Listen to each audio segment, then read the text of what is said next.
नमस्ते मित्रों, आज हम जानेंगे हमारी मातृभाषा हिंदी के बारे में। अगर आप भारत देश में आते हैं तो हर 10-15 किलोमीटर की दूरी पर आप एक व्यक्ति को हिंदी बोलते हुए देख सकते हैं। क्यों? क्योंकि हिंदी हमारी मातृभाषा है और हमारी भारत सरकार ने भी इसे एक मूल भाषा के रूप में स्वीकार किया है। बहुत सारे लोग हिंदी बोलना जानते हैं, हिंदी समझना जानते हैं, लेकिन फिर भी उन्हें नहीं पता कि हिंदी का जन्म कैसे हुआ है। तो आज हम आपके लिए लेकर आए हैं हिंदी एक परिचय, कि हिंदी से जुड़े हुए जो प्रमुख चीज़ें हैं वो आज हम यहाँ पर पढ़ने जा रहे हैं। तो आइए हम देखते हैं। देखो, सबसे पहले हम देखेंगे कि उत्पत्ति और विकास की उत्पत्ति कैसे हुई, ठीक है, इसका विकास कैसे हुआ। कोई ना कोई चीज़ कहीं ना कहीं से तो शुरू होती है ना।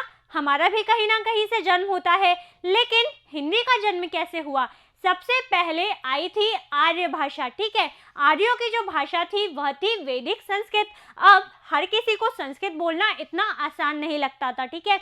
बहुत सारी लैंग्वेज, जैसे अंग्रेजी बोलना हर किसी को इजी नहीं लगता, तो अंग्रेजी में भी क्या हुआ, अंग्रेजी में भी बदलाव कर दिए गए हैं। उसी तरीके से जब लोगों को संस्कृत बोलने में परेशानी हुई तो संस्कृत भाषा में भी बदलाव कर दिया। जब इसके रूप में परिवर्तन होते गए, इसका रूप बदलता गया, तो वहाँ से जन्म हुआ हमारी हिंदी भाषा का, ठीक है।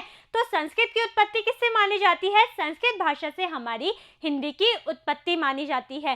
अब देखो, हिंदी जो शब्द है वो किससे बना? हिंदी शब्द सिंधु से मिलकर बना है, ठीक है, सिंधु से। सिंधु शब्द जब ईरानी में जाता है, ईरानी में जाकर मिलता है, तो वहाँ बनता है हिंद, हिंदू और हिंदी। तो वहाँ से हमारे हिंदी शब्द का निर्माण होता है, ठीक है। तो अगर कोई आपसे पूछे कि हिंदी का जन्म कहाँ हुआ था, हिंदी भाषा का जन्म कहाँ से हुआ था, तो आप बोलेंगे कि हिंदी भाषा का जन्म संस्कृत भाषा से हुआ था, ठीक है। अब आगे जो हमारा नेक्स्ट है वो है हमारी आधुनिक हिंदी। आधुनिक हिंदी क्या है? आधुनिक हिंदी जो हम अभी बोलते हैं, ठीक है। तो आधुनिक हिंदी कब से आई? पहले 18वीं शताब्दी, ठीक है। 18वीं शताब्दी से पहले लोग क्या करते थे? बहुत ज़्यादा शुद्ध हिंदी का प्रयोग किया करते थे, ठीक है, या संस्कृत भाषा का प्रयोग किया करते थे। लेकिन जब 18वीं शताब्दी के बाद यूरोपीय लोग क्या करने आए? हमारे भारत देश में व्यापार करने आए, ठीक है। व्यापार मतलब कामकाज करने आए, ठीक है। तो जब भारत देश में यूरोपीय लोग आए तो यहाँ पर क्या हुआ? उनका प्रभाव पड़ा। जैसे हिंदी पे बहुत सारे अनेक ऐसे देश हैं, अनेक ऐसे स्थान हैं जिसका प्रभाव हिंदी भाषा पर पड़ा है।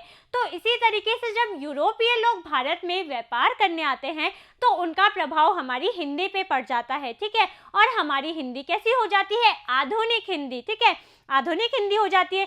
अब मैं हिंदी को आधुनिक हिंदी क्यों बोल रही हूँ? देखो, ये क्या है? ये एक पेन है। आप नॉर्मली इसको, सामान्यतः आप इसको क्या बोलते हैं? पेन बोलते हैं, लेकिन हिंदी में इसको क्या बोलते हैं? कलम बोलते हैं ना। जैसे आप बैग को क्या बोलते हैं? बैग, लेकिन बैग को हिंदी में क्या बोलते हैं? बस्ता बोलते हैं। तो ये जो आधुनिक हिंदी है हमारी, ये कैसे हुई? जब यूरोपीय लोग 18वीं शताब्दी के बाद हमारे भारत में व्यापार करने आए थे, ठीक है। तो वहाँ से हमारी हिंदी आधुनिक हिंदी हो गई, जिसमें हम गद्य लिखते हैं, ठीक है, जिसमें हम लेखन करते हैं, पद्य लिखते हैं।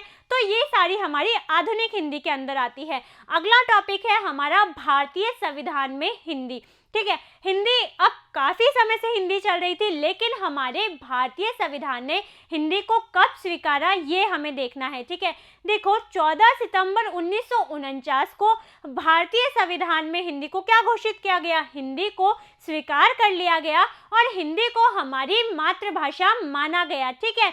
आज 73 साल से हिंदी हमारी मातृभाषा है। हिंदी को हम उतना ही सम्मान देते हैं जितना हम हमारी माता को देते हैं। अगला टॉपिक है हमारा कि विश्व में हिंदी की क्या उपयोगिता है। आपको पता है इस विश्व में लगभग 70 करोड़ लोग, क्या आप सोच सकते हैं? लगभग 70 करोड़ लोग ऐसे होते हैं जो हिंदी भाषी होते हैं, ठीक है, जो हिंदी भाषा का प्रयोग करते हैं या जो हिंदी बोलते हैं। इसके अलावा देखो कि विश्व में क्या है? भारत के बाद जापान दूसरा ऐसा देश है जहां सबसे ज़्यादा हिंदी बोली जाती है।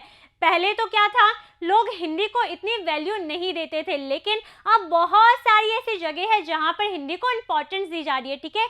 हिंदी को ज़रूरी माना जा रहा है और लोग हिंदी की तरफ बहुत ज़्यादा आकर्षित हो रहे हैं, ठीक है। लोगों को हिंदी की अहमियत समझ में आ रही है।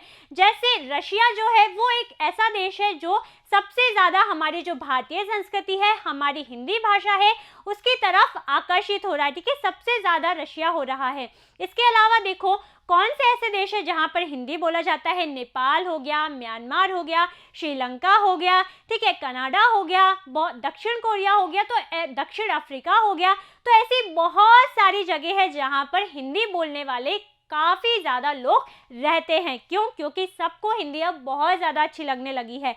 अगला आता है हमारा टॉपिक भारत में हिंदी की उपयोगिता, कि हमारे भारत देश में हिंदी की क्या उपयोगिता है। देखिए भारत में क्या है, भारत में लगभग 43.69, ठीक है, 43.69% लोग ऐसे हैं जो हिंदी भाषा का प्रयोग करते हैं, ठीक है। बाकी लोग किसका, आधे लोग अपनी किसी बोली का प्रयोग करते हैं, ठीक है, और बाकी लोग हमारी हिंदी भाषा का प्रयोग करते हैं। और आज हमारे भारत देश में लगभग 65 से ज़्यादा न्यूज़पेपर्स, 65 से ज़्यादा समाचार पत्र ऐसे हैं जो हिंदी भाषा में प्रकाशित होते हैं, क्योंकि लोगों को हिंदी समझ में अच्छे से आती है, ठीक है।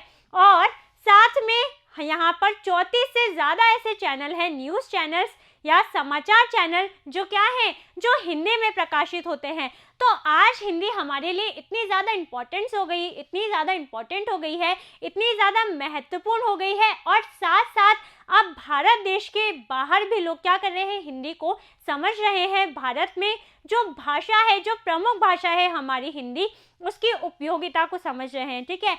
तो यहाँ पर हमने हिंदी से जुड़ी हुई सारी जानकारी ले ली है। हिंदी का जन्म कैसे हुआ था, हिंदी भारत में कितनी उपयोगी है, हिंदी विश्व में कितनी उपयोगी है। एक और बात है आपको जो हिंदी से जुड़ी आपको पता होनी चाहिए, वो है कि हिंदी भाषा विश्व में चौथी सबसे ज़्यादा सर्वाधिक बोली जा सकने वाली भाषा है, ठीक है। पहले नंबर पे क्या बोलते हैं, अंग्रेजी है, और चौथे नंबर पे हमारी हिंदी भाषा है। तो अब आप समझ ही गए होंगे कि हिंदी जो कि हमारी मातृभाषा है, वो सिर्फ हमारे लिए ही नहीं बल्कि और भी देशों के लिए कितनी ज़्यादा ज़रूरी है, और अब तो लोग इसे और ज़्यादा इम्पोर्टेंस दे रहे हैं। तो आप भी समझिए, और मुझे लगता है कि ये वीडियो आपके लिए बहुत ज़्यादा उपयोगी होगी। मिलते हैं अगले ही एक ऐसे उपयोगी वीडियो के साथ। तब तक के लिए धन्यवाद।